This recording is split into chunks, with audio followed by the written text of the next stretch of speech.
Hello and welcome to Super Lady Hero Hour here on FANVERSATION. I am your host, Yel Teagle. I'm joined, as always, by the incredible, the lovely, the purple-tastic KB. Hello. Thank you to my wonderful co-hosts, Yell, for that riveting introduction. Mostly my favorite was Purple-tastic. I swear, maybe we're going to get Yell to get like blue hair or red hair for one of the episodes. I just decided. I made that up. But I love it. I used to have colored hair, but then I have this weird patch of red that just started growing one day, and that was the day that I was like, I can't keep dyeing my hair. ooh. Yeah, so but I would love to. I love having colorful hair. Yay. I'm so excited. We should, for sure. Yes. So on topic, so Super Lady Hero Hour of us. Before we get into our discussion of Doom Patrol Season 1, Episode 1 through 5, we have news we want to share with you all. Let's get to the news.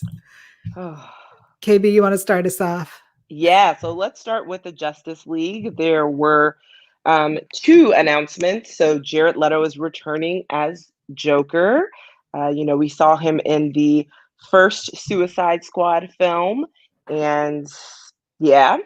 And next, we'll have Deathstroke, who is also going to appear in the Snyder Cut. Now, honestly, at this point, and Yell has heard me complain, at this point, this is a brand new film. This is not a cut. This is not the Snyder Cut, because I was led to believe that the Snyder Cut was basically done and we only need to do a handful of reshoots. But now that we are getting additional casting news, I'm like, oh, so this is a completely different version. And I anticipate that they're going to try to make a lot of their money back in theaters. Yeah. Interesting. I agree with you. This is a completely different film. I don't know what this is, but it's something else.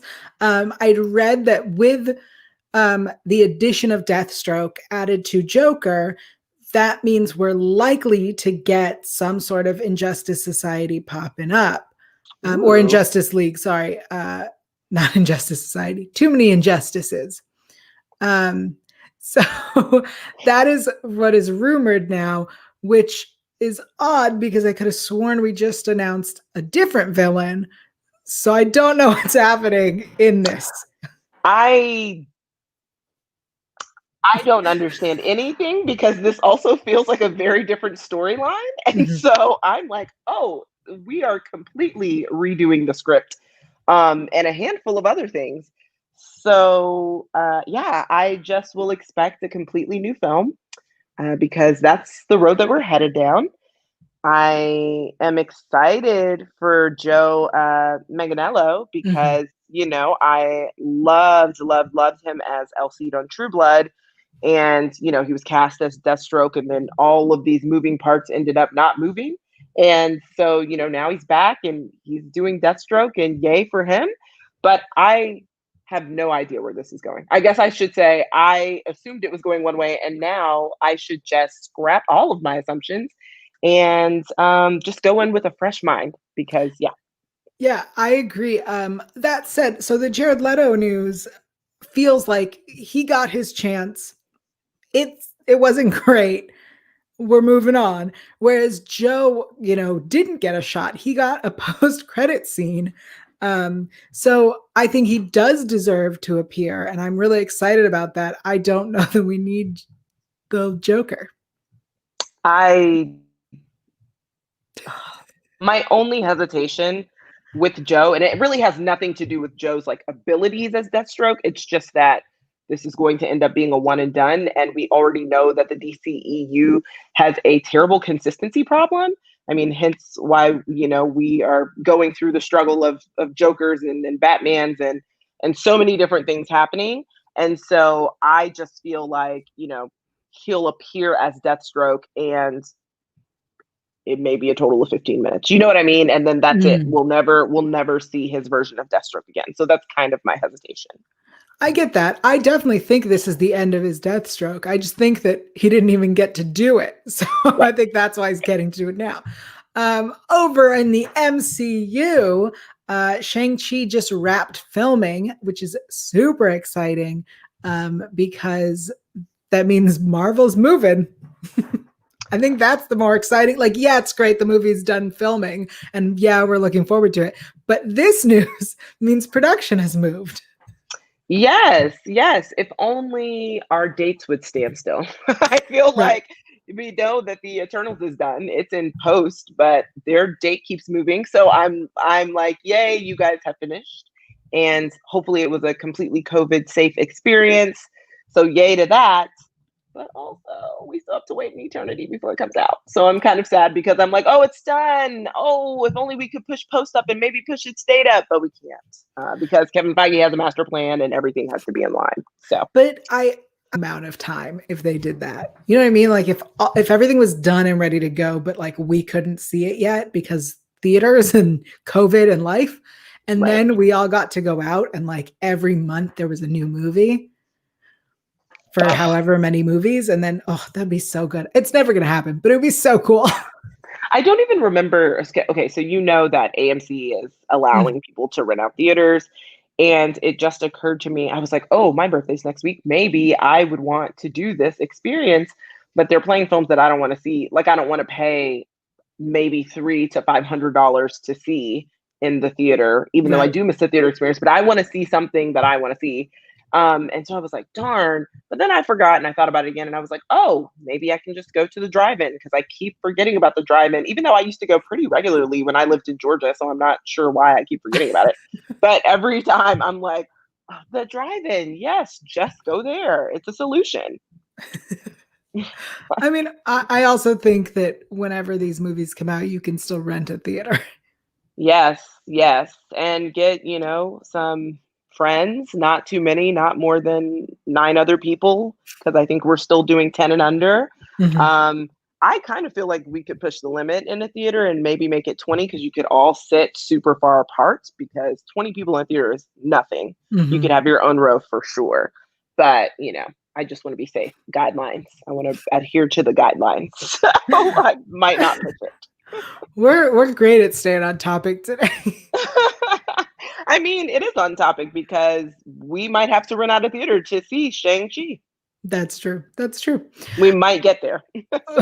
We'll see. That's the big news. Before we get into our discussion of Doom Patrol, I want to remind everybody that this is our first time seeing it. We have just started it. Season 1, episodes 1 through 5 have been watched. But please, please be thoughtful and do not leave spoilers in the chat or the comments or on Twitter for us because we want to enjoy it. So Yes, please please keep don't that in tag mind. us. Yes, please don't tag us in anything. So Yeah. let's dive in. So this week, we actually have 2 fun new segments that we are debuting. So not only are we just going to dive into those first 5 episodes and give you kind of our usual poop to kitten ratings and our WTF moments, predictions, all that jazz. But we're also going to be chatting about our fave woman performer of the week. And we're going to bestow the very regal style icon of the week crown to 2 lucky people because I don't know if Yellen are actually going to duke it out for who will win style icon. And we have 2 very different answers, I feel like. Yes. So, yes. So let's start with 1 through 5. Jess, what were your overall thoughts of Doom Patrol so far? How are you feeling? What do you like?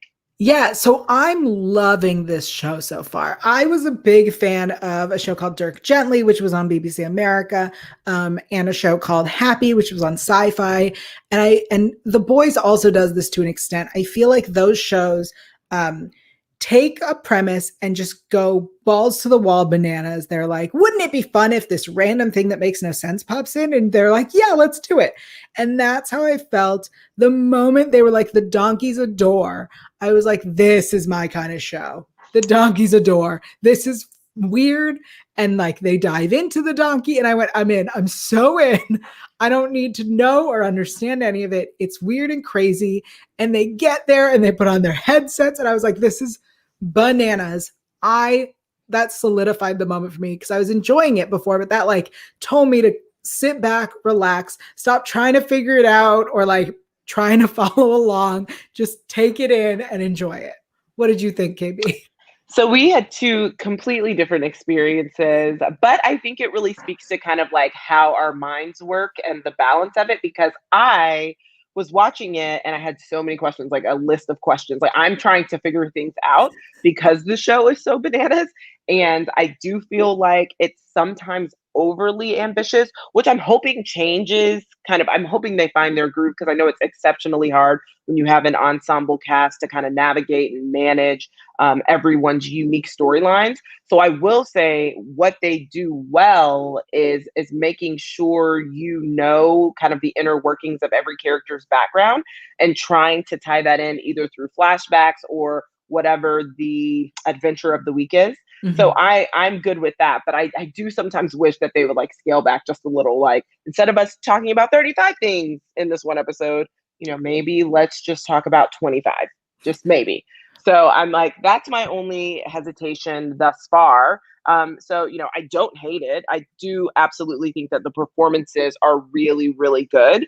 I Brendan Fraser's comedic timing is so good, so good. I laugh because it's almost giving me that dry kind of Fraser sense of humor because of how he delivers it in a lot of Yeah. the episodes, and I love it. I really wish, I agree, his delivery is great. I almost wish his face was there. Like I wish, or that the robot would emote a teeny bit just to like emphasize the line or the joke or the statement. But I agree with you in that there is a lot going on. Personally, I love, this sounds weird, but I love a character with multiple personalities. 36 is a lot. 37? Too many. She has too many. Well, she is 64. 64. Yeah. She has too many.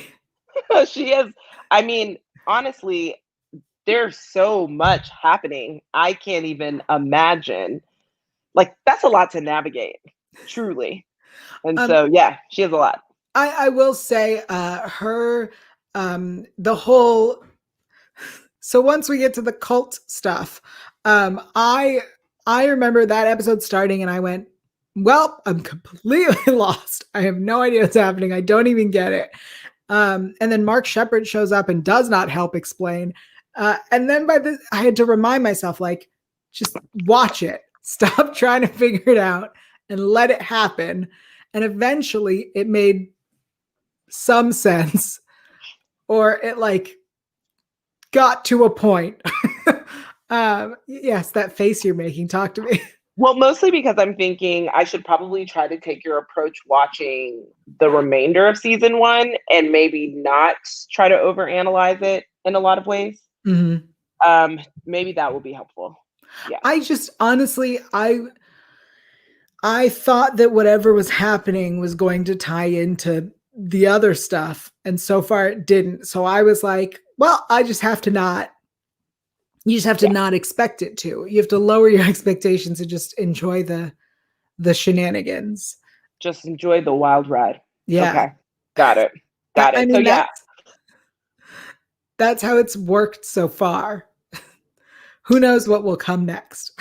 listen, I will say that so one of the backstories that I enjoyed watching just 1 through 5, and I think that this happens, and this is going to happen to me a lot because now all the episodes are running together. But I do believe this happens in episode 4, where Mhm. we get more flashbacks of Victor, and kind of what happens in the lab when he's with his mom and his dad. So I think one of the things I do really like about this show is that so many times in the cyborg kind of origin story, we neglect his mother. I Mhm. am, in fact, I'm almost positive we've never seen a backstory that really tied into his mother very well, like, showing the dynamics of their relationship. It's really always focused on his relationship with his dad and kind of the tension that they have there. But I do like that we're getting a little bit more of this, motherly relationship as well, because I have not seen that, when looking at the iterations of Cyborg that I've seen thus far. So I do really enjoy that. I think that Matt Bomer is actually really incredible as Larry Trainer. I think he has a really good backstory. I honestly just, the one thing though, Rita's backstory, I'm like, was this lake made of acid? Like, I'm so confused. There was the like entity that entered her when she was Right, right. underwater. But like, what is that entity made of? Like, she just turns into a blob, like, at any moment, essentially. Mhm. And so, like, when she's in the diner and the woman is raving about her films, and then her face is falling off, I'm like, Mhm. oh my gosh, what is happening? Yeah, I agree. I feel like her powers haven't been, well, they weren't explained until she like expanded um through the diner. And then, when we pour her into the donkey hole, or the donkey door, it kind of like told us what she can do, but it almost seems like a useless power. Yeah, like, I think out of everyone, she doesn't have the strongest abilities to me. And I mean, that's okay. Obviously, in like superhero genre, you always have someone on the team who may have kind of a lesser of a physical power, but maybe they have like a deeper emotional intelligence. And so we do kind of see her with Elliot like trying to reach and connect kind of on an emotional level, which is actually really hard for her to do. Yeah. So I appreciate that they're kind of expanding her range with Elliot in particular. But yeah, I also really like that she is the character, uh when you're given powers, you become a superhero or a supervillain. And she's like, I just wanted to be an actor. Like she just wanted to live her yes, life. She didn't want these, she didn't want to do anything with it. And she's the only one who's like fighting it and is like, no, I'm just gonna sit here. yes, yes. And she still is actively, I mean, we see her trying to meet with a producer because she's like, okay, but I actually just still want to be an actor. So, like, can Right. we make that work? Because I'm tired of this. And I need to make money and you need to make money. So let's do it. And then, of course, everything goes downhill because he tries to, coerce her and assault her. And well, she has to kill him, which is, the only option. When did this happen? You didn't see that part where she was in the room with the producer and he's like, well, if you really want to make another picture, and then he starts kissing on her and she basically suffocates him because she turns into a full blob and he starts screaming and his assistant is like on the outside. What episode did that happen in? Oh gosh, they're all like combined in my mind. I want to say five. Is it a post-credit scene? No, I mean, it was only like 3 minutes though, so you could have missed it. Like, it How wasn't did like I exceptionally miss long. it? How did I miss this? I don't know, but it's crazy. Did I not finish episode 5? It's fine. It really was only a couple of minutes. Well, I'm gonna rewatch episode 5 now. I think it's five. I will maybe be wrong though. I should You say didn't that watch because I don't. ahead, did you? No. Okay. Okay. At least I don't think I did, unless I was not paying attention when credits moved on to another episode. But HBO Max doesn't work like that. Like, it No. takes a long time before Yeah. the next episode comes, and so unless I wasn't paying attention, but I don't think I did. Okay. Because I also, like I told you, I need to like only watch like Right. a little bit and then I'm going, because mostly because I can't keep up. There's so many things happening, so I have to only watch a small amount at one It's time. funny because I have been actively stopping myself after each episode to make sure I don't move ahead because I want to just binge this whole thing right now. You should do it. Just I take notes. No, because then I won't be able to keep track of what's a spoiler, what's not. Oh, okay, that makes sense. Yeah. Well, Anyway, so how would you rate 1 through 5? um, these episodes, I really loved them. I'm giving them a kitten. I can't. I'm not even gonna pretend. I'm giving it a kitten. I love it. I like these characters. I like that we're slowly getting their backstories and understanding who they are. I like that we're seeing them relate to each other. I definitely have questions about like how we're in 2019 and some of them are from the 50s. Like I don't I need I that's where my question is at. So if they could explain that, that would be helpful. The What do you? timeline is wildly unclear. So Yes. yes, like in terms of, okay, how long have they been in this house with Chief? Like how, like I have a lot of questions, which I already Right. said. So because I have questions, I can't quite give it a kitten because I still need to know more. Like I'm still just like, I need to understand a bit more. Yeah. But I can give it a spoon because it's definitely not a poop, but it is definitely just, like for me, I need to know more and I need to see how it's going to play out and how it's going to be revealed. I will say, Victor is kind of gung ho about them being a team or at least working together. And everyone else is just kind of like, yeah, we do our own thing. And like occasionally, sometimes we work together, but we wouldn't call ourselves a team.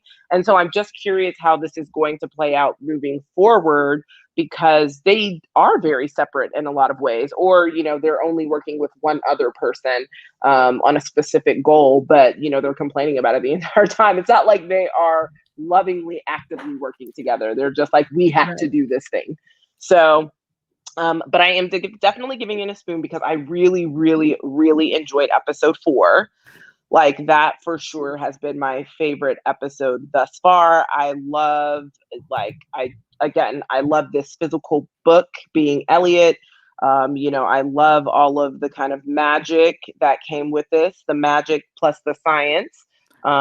Totally my jam. So yes. It's so funny that you say that. One of my biggest complaints is I do not like magic in my sci-fi. Like I really don't like those two things intertwined. I love magic. I love sci-fi, but I like them to be separated. Oh my Um, God. so, but that said, I think it worked in this show. I think it's working fine, and it doesn't feel like a distraction or it doesn't bother me so much because um, it's bananas. Like the show is bananas, and so like the sci-fi could kind of be seen as magic. So, Oh, okay. um, like for example, the I'm going back to that donkey being a door. Like that's magic. That's not sci-fi, you know? Yes. So I'm okay with it. I love that, his fart spelled. Yeah. I'm just like, oh my gosh, this donkey, which is maybe one of the best characters, I will say. Yes. Alan is ugh, he's the perfect narrator for this. I will say that. I definitely enjoy the narration because it's wild. And I will say that the Nazi episode, which I always feel like there's some sort of Nazi connection in every kind of superhero genre and space. That episode definitely kind of explained some additional things about Chief, which I was good to. I mean, I'm that's fine, but there's nothing like episode 4. Like, I don't know. It's just so bizarre Yeah. and it's so bonkers. And there's so many different things happening at once. I mean, and obviously the goal is just to save Elliot and i.e. save the world. So, don't let them read from the book because whoo. But I mean, Elliot's parents getting their like prize for her murdering him, and then I was like, what is happening? Like truly, what is happening and why is this your prize? Like I felt like that. But my favorite line thus far is when Robot says, we don't kill children and we don't burn books. Like he's like, those are two things we are firmly against, and I'm like, yes. Yes. Yeah. I agree. I think that was a really great line. The Nazi episode, I like that it gave us a little more answers because the show starts with Alan Tudyk going in there, and then it jumps, and I was like, wait, I was like, I missed something. So this episode went back and was like, here's what you missed. Yes, but why is there always a mad scientist who wants to, create additional versions of themselves? I'm so tired. Like, why are you guys not tired of this? I mean, just in general, the mad scientist doing this. I'm like, come on. he's like, oh, I want to replicate myself. And Chief is not smart because he wants to save humanity and he's kind to people. But really, I just want, more of me. I'm like, oh my gosh, the narcissism in these scientists. I do appreciate in the puppet show explaining the story that he was a mad scientist and they were like, you're crazy. And then the Nazis came and they were like, you're a genius. And he's like, great, okay, I can do this. Because that feels very much like something a mad scientist would be like, oh, yeah, all right, I'll be a Nazi if it means I can do what I want to be doing. Sure, yeah, okay. Yes, he's like, please sign me up because then you're going to do what? Fund me? Fund my research? Absolutely. Right. I thought that was very clever and funny. I really, oh, the Nazis. I Always just thought Nazis. I did think it was really creepy how much of his personality he put into his minions. I was like, this is creepy.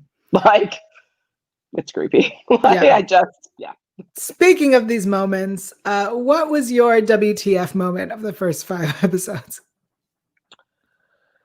There I have don't been know. quite a few. Yeah, I was gonna say that, but I do feel like kind of the most startling because I wasn't expecting it was when Elliot's mom killed his dad. Like when she says, "I'm going to get the cake, the knife for the cake," and it just happened so quickly that I was like, "Oh my god!" Like I just wasn't expecting that level of violence or for her to be a traitor. I really thought she was just going to cut that cake. Like it just everything in my mind was like, oh no. So that was definitely one of them because it definitely took me aback because I was like, geez, oh, she killed him. And then to see them on the throne, looking very Alice in Wonderlandish. Yeah. And they've made up, even though, she murdered you. I still don't understand how that works. But yeah, I'm going to go with that one. What Oh, about you? interesting. What's your WTF? I feel like the donkey was definitely WTF. Like all of it, all of the donkey. When they jump into They the jump door. into it. Yes, When the doggy farts. yes. I don't. There are just so many. I'm gonna go with the donkey because it really is the thing that stood out that really like sold me on this show. You were like, I'm committed. Please give me more donkeys I don't need more donkeys. I just need more. Oh, okay. of this donkey. Yeah, yeah. I think also um the dog, the dog being the book, like Yes. that. I think that's yeah. I love Ugh. that when they're like, and then the crazy people just started saying ideas, and that's how we got here. And it's like, oh my goodness, what a Yeah. disaster. It also makes me wonder. 90% of the show, I'm like, who is running the world? Like I'm always asking that question in the back of my mind because so many insane things are happening in their worlds that I'm like, who's in control here? Like who is at the top? Who is leading? Everything is chaos. Like seriously, what is happening? Please. And I never have that answer. So I Mm. mean, because it seems like you're just being ran by a bunch of fools. And so here we are. So what are your predictions for 6 through 10? Wow. With a show like this, I don't know that you can predict anything. I will. Okay, so here's what I know. I know we're gonna get more background on these characters because I feel like we're still missing a lot of their background. I predict Cliff will see his daughter, Ooh. or Okay. at least will try to get in touch. Or maybe we'll watch her from afar or Yeah, something like that. Like start to track her. yeah. She Okay. will. She will exist. Okay. Okay.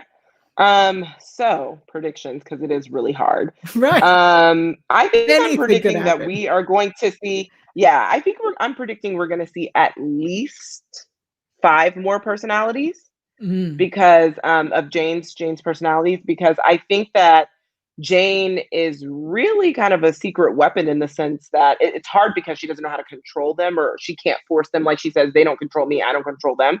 So she can't, she's still learning how to like be able to use them appropriately. But I Mhm. still think we're going to see at least 5 more. I'm hoping maybe more than that. I mean, there are 64 is a lot to choose from.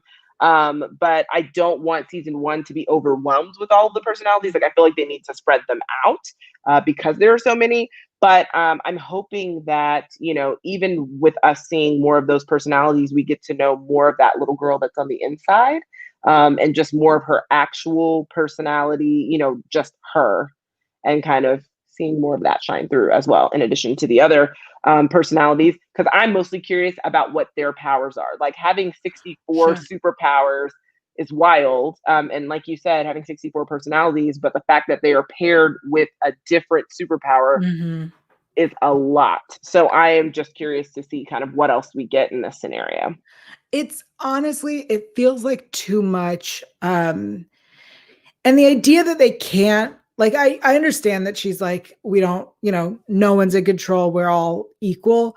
I think that's wonderful, but the idea that she can't ask them to help is weird. That like you've lived with them, they are part of you, you're all a big family. Like the fact that you can't be like, hey, you want to come out and help is odd to me, you know?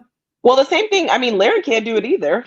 Like we've seen him struggle Yeah, and but be like, he's now's the time, now's he's the not on time. good terms with his other Well, personality. but technically Jane's not with all of hers either. Yeah, but some of them she could, I think like the one who can teleport, I think be nice to that one.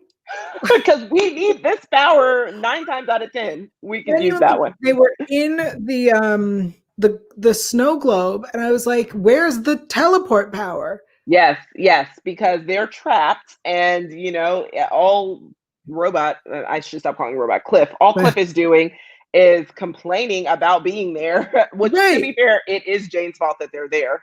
And so, and then he's like, and now I can't even leave, and this is fake snow. So, like, what is happening? So, yes, Yeah. yeah. I mean, we'll see kind of where they take it. I do agree that they will have to pace themselves. But I do also just want to shout out, because another one of the characters that I really enjoyed is Willoughby Kipling. So he's like our little, I don't want to call him a sorcerer, but I'm running out of words, so I'm going to call him a sorcerer. But shout out to Mark Shepard, because I think that he's perfect blend of being the foul alcoholic that he is, but also really just struggling with the weight of the world, because that's essentially why he is the way he is. And he's like, listen, guys, we just need to separate the two. We need to save the world, and then we need to be drunk while we're doing it. And so I just like, oh my I goodness, Kipling. I predict we will not see him again this season. He feels like a character that just pops in, deals with this issue, and then pops out. Which makes sense. I do feel like, Kipling's giving me a little bit of time travel vibes. Like, Mhm. I will come from whatever period to do whatever thing, and then I'll move forward. He's very much, in my opinion, similar to John Constantine, where you're just traveling around the world. And I was telling you that I wish that they were brothers, or that they had some sort of connection, because Yeah. they are very similar. Mhm. And so, yeah, I should probably look into like what the comic kind of background story is on that. But Yeah, I would not be surprised if they are former lovers. Like that would be yes, very yes, brand. yeah, All right, let's get into our new segments. Very, yay, very excited. I want to talk about our woman performer of the week. Am I starting? I will start. Yes. yeah. Okay. I'm starting with April Bowlby. I don't know how to say her name. Bowlby, who plays Rita Farr. I'm a big fan of this actress. I've seen her in a bunch of other things, and she, up until this, has always been blonde and has almost exclusively played the dumb bimbo. And so to Oh, see her play something else is incredible. And to see, like, you're surprised at that because I am. she plays this like elegant, a little bit more conservative, reserved, like woman from her era, and to see her do something so different than genuinely. If you've seen her, I think she did a little arc on Two and a Half Men, and I think she was a blonde bimbo, and so like that was the role that she was given, was dumb as rocks. And so to see her be something else and do it so elegantly and believably, and to show like this woman who has a passion and had talent, but also now has to suffer with pain and the consequences of her behavior. Like it's really great, and I think she killed it. Yeah. I cannot disagree. I think Rita has grown leaps and bounds, honestly, from episode 1 to episode 5. I mean, I spoke about like kind of her emotional journey and how she's really trying Mm-hmm. to tap into that. Still think that her powers are fairly useless, but maybe we'll see how those expand as well. Because maybe, there's some sort of tie from with the emotional and the physical that may help her expand her powers in new ways that she has yet to unlock. So, Mm-hmm. so for me, my woman performer of the week is gonna go to Jane. I just think that Diane Guerrero is extraordinary in this role. It is very hard to play this many characters, Mm-hmm. and to remember which character is which, and to switch like that, and switch back like that, and so I mean, I already liked Diane from Jane the Virgin. So I was like a huge Jane the Virgin fan, and Diane was on there and she was playing Jane's best friend. And I thought her comedic timing was really, really good on Jane the Virgin. And she always kind of just stole the scenes that she was in. And so, yeah, I've been a huge fan of hers for a while.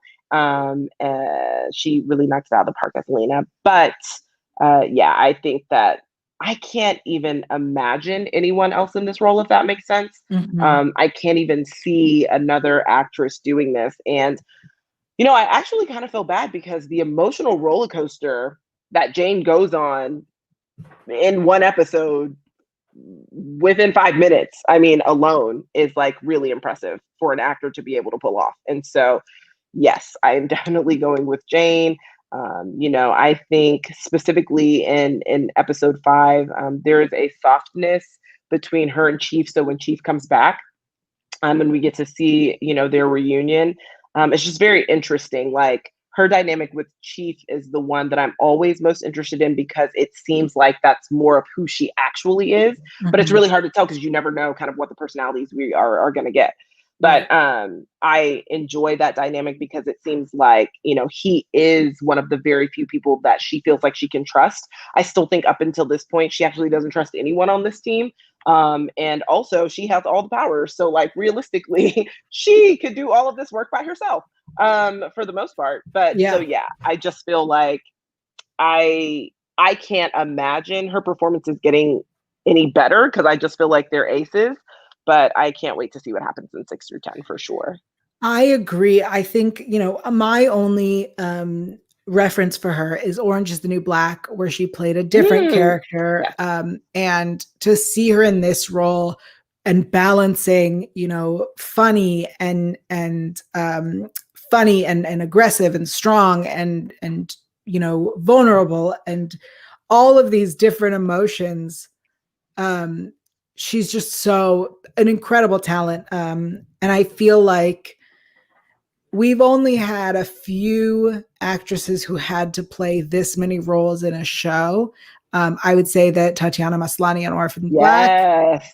and Toni Collette on United States of Terra. And those are the only two that I could think of that I would put at this level. Yeah, I never saw the United States of Terra, but I heard great things. And also, you just reminded me, I can't even believe. So I stopped watching Orange is the New Black before it ended, like maybe 2 to 3 seasons before it ended. So I actually forgot that Diane was on there. Like, because I forgot that I watched that show. But yes, yes. Tatiana for sure, Orphan Black, like, my goodness. I mean, whew, extraordinary. So Yeah. yeah, yeah. All right, so let's dive into our last new segment, character style icon of the week. So I'm gonna go with Victor, aka Cyborg. For me, I love like athleisure wear. I love street style.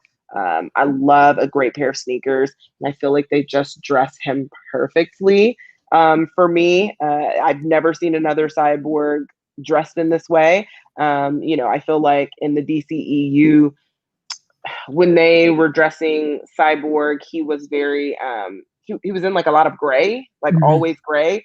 But I feel like in this iteration of Cyborg, they give him all the colors. Like, he is just wearing these athleisure wear suits so well.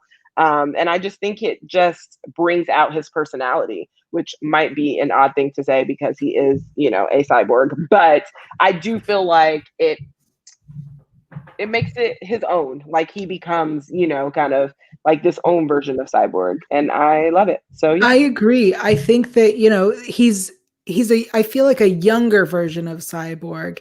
And so it makes sense that he would wear something, athleisure wear, because to me, he still feels like a kid, Yes, yes. But all his colors pop. Like there's this Mhm. one red ensemble and he has these red Nikes on. I was like, yes, I just love everything about it. So what about you? Who are you giving the crown to? I'm giving the crown to a specific version of Jane, Baby Doll, because so Jane's aesthetic is very goth, punk rock, but Baby Doll has the little pigtails, and that's what sells it for me. If I could, I would dress like a goth with pigtails every day of my life, and so I like love her outfits always, but the pigtails, I'm like, yeah, that's my style. I like pigtails. You're like sold, Yeah. so old. It's really Yeah. a jealousy over anything. Oh my gosh. I don't mind Jane's punk rock, kind of aesthetic. Mhm. I think it ties in with her aggressive personality. Like I think, they're trying to kind of outwardly show that. And so I don't mind it at all. But Baby Doll, yeah, I mean, um, kudos to you for you're like, I love these pigtails. I'm like, go ahead, girl. I love pigtails. Why don't you wear them? I do, just not on camera. Okay, well, that's fair. I That wear is, pigtails all the time. listen. I was a bridesmaid, and my friend told me I could do my hair however I wanted except for pigtails. Oh, I thought this was going in the other direction and you did do pigtails. No, it was the only thing she told me I was not allowed to do because she knew that I She would. well, she knows you well. She Yep. knew that you were just gonna immediately be like, "Well, my hair's done," and she's like, "No." I love it. Yeah. Amazing. Thank you so much for everyone who joined us. KB, thank you for checking this show out and sticking with it. I cannot wait for us to continue until next week not next week, when we are off. The week after, we will be talking about episodes 6 through 10, right? That sounds right. 6 through 10. Yeah. But until then, KB, where can everyone find you, and where can they send their happy birthdays next weekend?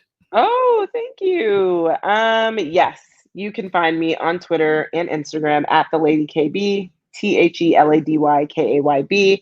That's where I'll be, and you can subscribe to Through the Lens of Lady KB, my YouTube channel, where I, just post interviews that I do with a lot of different outlets. They're also posted on those outlet sites, and I also have been doing 5-minute film reviews, which are challenging. I don't think people realize 5 minutes is not that much time. But I love a good challenge. So I've been doing 5-minute film reviews, and soon I'll be doing some TV talk there too. Once, we start to ramp up on that, I'll start to do a little bit of TV reviews on the video side. So yeah, that's it. Send me happy birthdays, on Twitter, I guess, or Instagram or wherever. So yeah, where can everyone find you, and what video game are you playing this week? I'm everywhere at Yell Teagle. That's YAELTYGIEL. This week, I'm not sure what I'm playing. There's this game that I was recommended called Monster Prom, and it happens to be on sale. I think the sale ends tonight, and I'm still deciding if I'm buying it or not. So I might be playing Monster Prom. I might not. You'll find out at twitch.tv/YellTeagle. We'll be back in 2 weeks. We are off next week for KB's birthday. We'll be back in 2 weeks for more Doom Patrol here on Super Lady Hero Hour. Bye, everybody. Bye.